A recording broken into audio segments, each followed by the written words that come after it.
I found another medieval infantry unit for your inspiration. Although, in truth, it's more like an elite force than anything else. So today, I'll share information on Housecarls and how awesome these guys truly are. Let's get into it.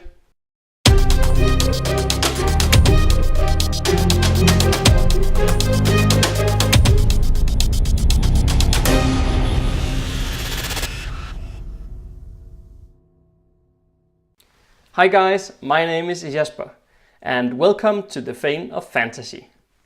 This channel is all about giving you inspiration to master your craft and create fantasy that will truly immerse your audience. Housecarls, or Housecarl as we would say in Danish, were household troops for Scandinavian kings and chieftains in the Viking era. They acted as personal warriors or basically bodyguards of sort. A typical kingdom would have less than 2,000 housecarls who would all be housed and fed at the king's or lord's expense. They formed a standing army of professional soldiers, but also had some administrative duties during peacetime, where they basically acted as the king's representatives. And when the King of Denmark conquered parts of England in the 11th century, this culture was brought there too. As an army, the Housecarls were renowned for their superior training and equipment, but also due to their rigorous quality control. I mean, legislations would require all housecarls to own a sword with a gold inlet hilt. Such rules really ensured that housecarls were of a certain financial standing that would allow them to not only pay for training, but also for good quality equipment. They were so important and renowned that they would be seated right beside the king if their skill in war and nobility was high enough. If one housecarl killed another, it could result in exile, but treason was regarded even worse in fact. Such crimes would be punishable by death and confiscation of property that they might have been granted or even purchased themselves for the monthly wages that they received would be confiscated. In fact, a special tax was instituted in order to pay the royal housecarls. You might not believe this, but housecarls weren't bound to a single place, and they could actually change their place of service by handing in their notice on New Year's Eve. That was the only time a year such a deed was possible. It seems that there are some disagreement and controversy when it comes to the role of housecarls in battle. However, it is known that the Danish housecarls did form a successful occupation force in England. 3,000 housecarls remained in England after the entire invasion force returned home. So this must be seen as a particular large group of housecarls, since your average group would consist of close to 100 men. I quite like the eliteness of these housecarls. What if we imagine the entire infantry, the bulk of the army, consisting of such forces?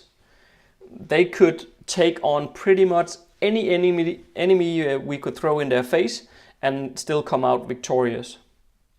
However, that would not be too interesting either.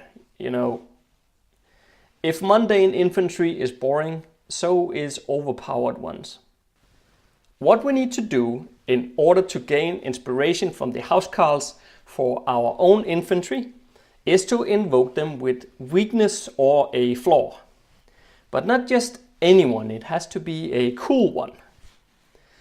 We could decide to make them almost berserker-like. you know, like their bloodlust taking completely control of their every action and thought. Tactically, that would be a weakness, but I honestly think that it would just kind of make them even more fearful. So let's go a different route instead. How about our version of the housecarl being organized in an order of sort? While they're still serving the king, they have their own internal ruler. That would make not only the enemies fear them even more, but also they would be feared by the very lords and kings that they serve. We would need to be careful not to make them into mercenaries, I think, but since they are protecting their own lands too, I think it could work. Here we would have a very powerful infantry for our fantasy world, but also one we could make use of away from battle. You know, there are almost no limits to the kind of conflicts we could create between the order and the king on the political scene. What do you think? Would that not make up for a pretty interesting situation that goes far beyond just any random and boring infantry that we so often see in settings? I think that there is good stuff here to go on. But do let me know in the comment section below if you think I have missed something important here. Or better yet, let us hear your idea on how to make the most of the housecarls. If you like this video, don't forget to hit the like button and share it with a friend too.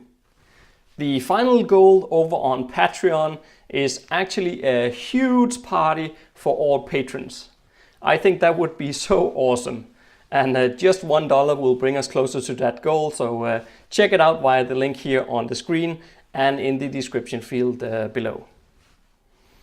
As you might have noticed on Twitter, and I've actually also posted on Facebook, I have started to see some initial success with my efforts into dictation. I will definitely keep it up.